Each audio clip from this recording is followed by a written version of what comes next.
মিনাশ শাইতানির রাজিম। বিসমিল্লাহির রহমানির রহিম। আজকে যার জানাজায় শহীদ হয়েছেন তিনি আর কেউ নয়, তিনি আমার বাবা।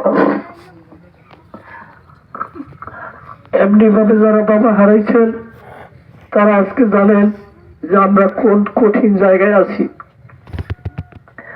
বাবা মা চিরদিন বেঁচে থাকে না। আজকে সেই ধারাবাহিকতায় আমার বাবাও চলে গেলেন। আজকে এখানে পূর্ব নওডুবা, পালেরচর, পশ্চিম নওডুবা তথা জাজিরা, শিবচর, মাদারীপুর, পালংয়ের অনেক গণ্যমান্য ব্যক্তিবর্গ এখানে উপস্থিত হয়েছেন। এইখানে আমরা হয়তো এত কিছু জানতাম না।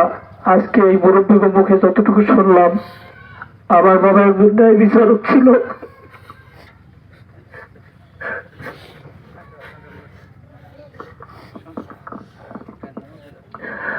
আমরা আমার বাবার মাতবরি, সে মাতবরি করছে, আমরা কখনো তার সাথে কোথাও যাই নাই। আজকে যদি এরা না বলতো আমরা হয়তো এতটুকু জানতাম না।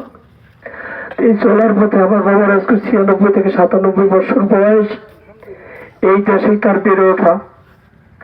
ছোট থেকে আজকে এই 96-97 বছর বয়স পর্যন্ত আপনাদের সাথে চলাফেরা করেছে। আমার বাবা এই এলাকার একজন জনপ্রতিনিধি ছিল, এই ইউনিয়নের একজন ইউপি সদস্য ছিল, মাতবরি করছে বিভিন্ন জায়গায়। আপনাদের সাথে চলার পথে যদি কোনো ভুল ত্রুটি করে থাকে আমি তার ছেলে হিসাবে আল্লাহর কাছে মাপ চাইতেছি। আপনারা আমার বাবাকে মাফ করে দিবেন, মাফ করে দিবেন, বাবার জন্য দোয়া করবেন। আল্লাহ পাক যেন আমার বাবাকে সর্বোচ্চ মাকাম দান করে এবং আমার বাবার পথ অনুসরণ করে যেন আমরাও চলতে পারি, সেই পথে যেন আমরাও থাকতে পারি, এই আশা ব্যক্ত করে আমি শেষ করছি। আসসালামু আলাইকুম। এ পর্যায়ে